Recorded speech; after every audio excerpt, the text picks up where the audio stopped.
So for one side, I did it the hard way, but probably the safer and more exact way using a router. I use this router bit, and I just progressively, if you look up how to use a table router or how to use a hand router, I just progressively shaved it down to the height that I needed it to go over the hardwood.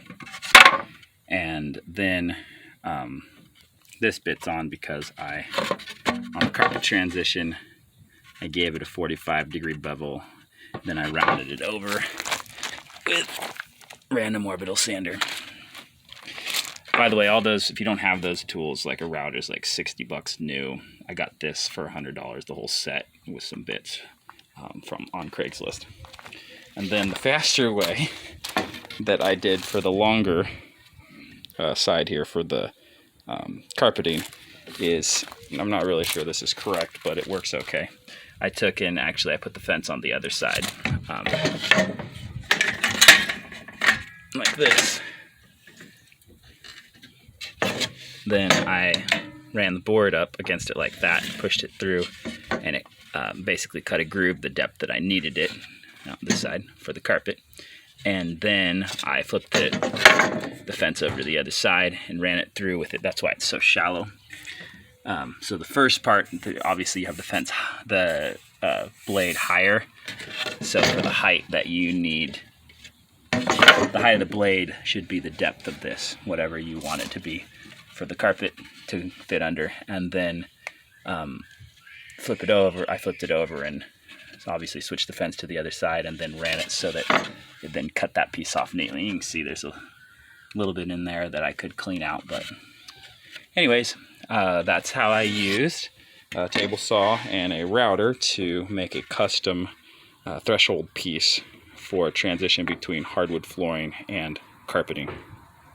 Okay, so here's the transition between the hardwood and the carpeting. I've cut the carpet back to fit mine, and then again there's the carpet groove and for the hardwood, so it just sets in the doorway like that. And this is the hardwood side, and then the carpet side is there, and then it's going to go like that. Obviously once I finish it, it'll match up a little bit better, but you can see the situation that I had. I don't know if you can see, but the carpet is lower than the hardwood, which is why I had to custom make that piece. All right, now let's go outside and I'll show you quick how I routed that out. So this is the transition piece between the hardwood flooring and the carpeting, and it's made out of red alder to simulate it's cherry hardwood flooring that I have down, and red alder will come close to that. Although I think I'm just going to leave it clear and not worry about trying to make it take a red stain. So I have two sides.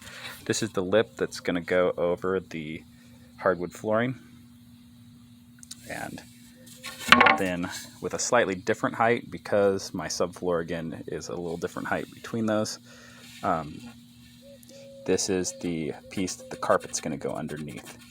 Now I'll run inside and show it to you real quick in place, and then I'll show you how I crafted those out of the board. So I just finished making my own custom threshold for hardwood to carpet transitions when you have an old house like I do where the levels are not the same. It turned out pretty good, so before I put the poly on, I'm going to show you how I made it real quick.